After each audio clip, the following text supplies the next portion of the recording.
দেখিয়েছিলাম সন্দীপ ঘোষের বাড়িতে এনফোর্সমেন্ট ডিরেক্টরেটের আধিকারিকরা পৌঁছন, তার পৈতৃক বাড়িতে তল্লাশি অভিযান চলে। তবে এসবের মধ্যে আমরা জানি যে 6 সেপ্টেম্বর সন্দীপ ঘোষের শালীর বাড়িতে তল্লাশি অভিযান চলে এবং সেই তল্লাশি অভিযানে শালীর ফ্ল্যাটে উত্তরপত্র উদ্ধার হয়েছে। 6 সেপ্টেম্বর সন্দীপের শালীর বাড়িতে ইডির আধিকারিকরা পৌঁছন এবং সেই ফ্ল্যাট থেকে প্রচুর উত্তরপত্র উদ্ধার হয়েছে। এয়ারপোর্টে সেই ফ্ল্যাট ছিল যেখানে প্রচুর উত্তরপত্র পাওয়া গেছে। প্রতিনিধি অনুপ এই মুহূর্তে আমাদের সঙ্গে রয়েছেন। অনুপ, তাহলে কোথাও না কোথাও যে অভিযোগ সামনে এসেছিল যে টাকার বিনিময়ে নম্বর বাড়ানোর, সেক্ষেত্রেই কি এবং তার জন্যই কি উত্তরপত্রগুলো বাড়িতে ছিল, অর্থাৎ সেই অভিযোগের সত্যতা প্রমাণ হচ্ছে?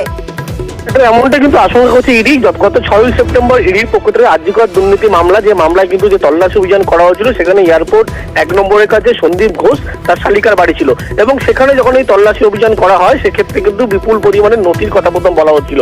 তার পরবর্তী ক্ষেত্রে ইডির কাছে এখনো পর্যন্ত ইডির পক্ষ থেকে স্পষ্ট করা হচ্ছে এই সন্দীপ ঘোষের শালিকার যে ফ্ল্যাট, সেই ফ্ল্যাটের কিন্তু একাধিক মেডিকেল সংক্রান্ত পরীক্ষার একাধিক প্রশ্নের উত্তর কপি কিন্তু সেখান থেকে পাওয়া গিয়েছে।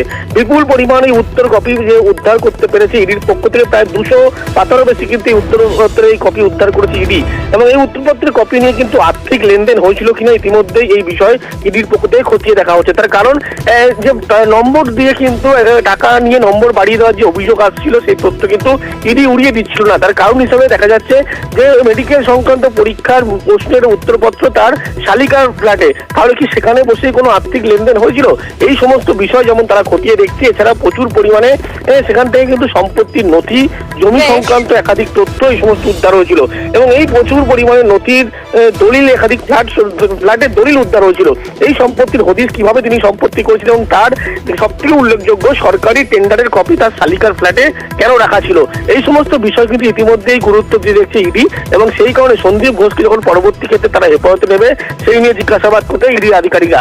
এক্ষেত্রে লক্ষ্য করা যায় 6 সেপ্টেম্বর যে তল্লাশি করা হয়েছিল সেই তল্লাশি অভিযানে তার শালিকার বাড়িতে এত পরিমাণে সরকারি টেন্ডারের কপি কেন উদ্ধার হলো বা প্রশ্নপত্র মেডিকেল সংক্রান্ত তার উত্তর কপি কেন উত্তর হলো, একাধিক প্রশ্ন এবার সামনে উঠছে।